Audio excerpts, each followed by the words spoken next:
The prairie woke beneath a thin veil of frost, the kind of morning where the sky still carried bruises of night and the land exhaled silence. A girl stood outside her father's ranch house, her breath turning to pale smoke, shoulders drawn tight against the cold.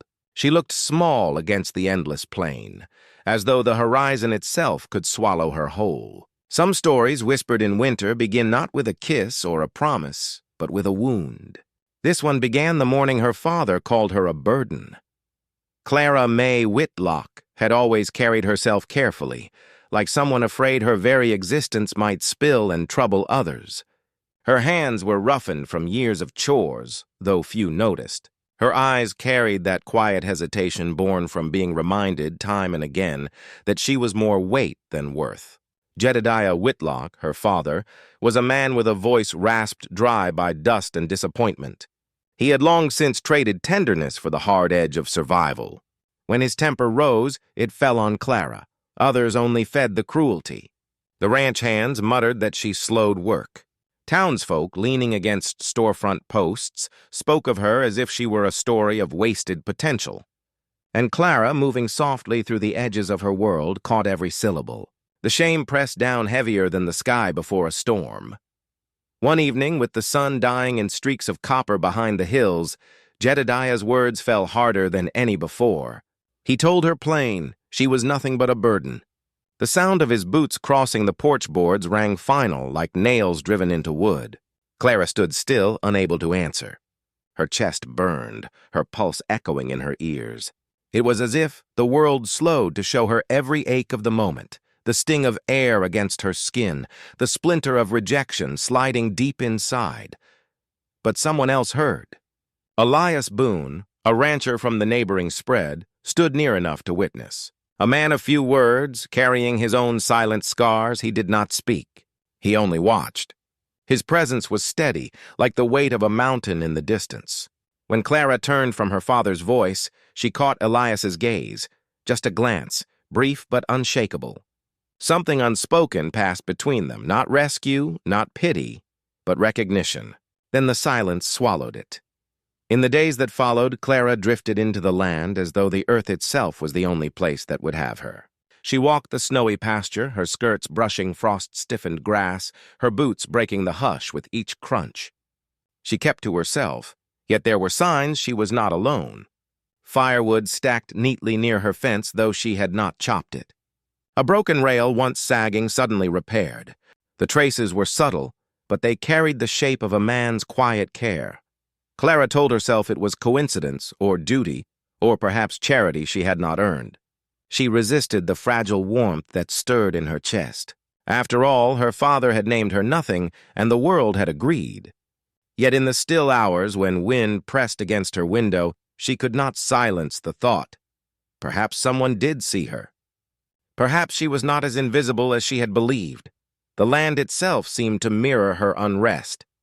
Snow fell in soft silence. Time slowed to the rhythm of her breath. And in those moments of solitude, Clara began to feel something shift.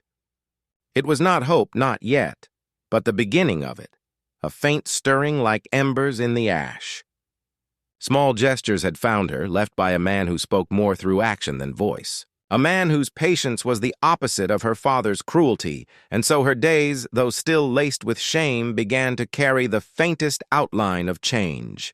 Something unspoken had begun to move between two lives bound by the harshness of the frontier.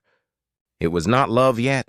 It was only the suggestion of belonging, waiting in the cold like the first bloom beneath snow. The days grew longer, though the air remained sharp with winter's teeth. Clara carried her shame like a shadow, yet she could not ignore the quiet interventions of Elias Boone. A rail mended, a pail filled, the path to her door brushed free of snow. He never announced himself. He left only traces. Sometimes she glimpsed him from afar, broad-shouldered against the horizon, his hat brim dipped low, the kind of figure the wind itself seemed to lean upon. Their eyes met now and again, not long enough to form a word, but long enough to stir something wordless in her chest. She was wary of hope, but hope crept in regardless, gentle as thaw. A soft nod across the fence, a half-smile under a pale sun, each moment stitched into her heart more carefully than she wished. She asked herself why he bothered. Was it pity, duty, or something she dared not name? Her father's voice echoed still, and every kindness from Elias felt like a thread fighting against the knot of that cruel word, burden. The whispers began soon after. The town was never quiet where a story could be woven. They said Elias must be lonely to pay her any mind. They said she would bring his ranch down the way she had her father's. The words clung to her like burrs, sharp and impossible to shake free. She overheard them in the mercantile, in the low laughter of men leaning against fence posts, every syllable carved deeper into her. She almost retreated into herself fully then, almost closed the door and never opened it again. But Elias did not stop. One evening, Jedediah Whitlock confronted him at the corral, the sky bruised with dusk. "You're a fool to saddle yourself with her," he said, his voice carrying that familiar dryness. Elias stood steady, listening without anger. Then, with a calm that cut through the cold, he answered, "Some burdens are blessings in disguise." The words floated in the twilight, settling like snow. Clara, unseen nearby, heard them. Her heart, so used to tightening under judgment, eased for the first time. Still, the storm inside her had not yet quieted. One night, after the cruelest gossip reached her ears, Clara broke. She ran into the pasture, where the moon poured its silver over the snow. Her breath came hard, her tears stung her face, freezing before they could fall. She whispered into the empty air, "I am nothing. My father said so." They all said so. Elias found her there, not with haste but with steadiness, as if he knew the rhythm of her grief. He did not call her name, only approached until she felt his presence near. He placed his hands gently on her shoulders, grounding her like the earth itself. She looked up, eyes rimmed red, voice breaking. "I am nothing."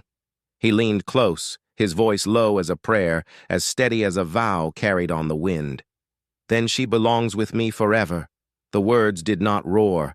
They whispered, but in that whisper the world seemed to stop. The shame that had clung to her loosened its grip.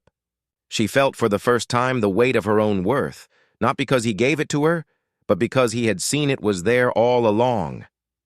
The night wrapped around them, and the cold no longer pierced so deep. What followed was not sudden transformation, but a slow blooming.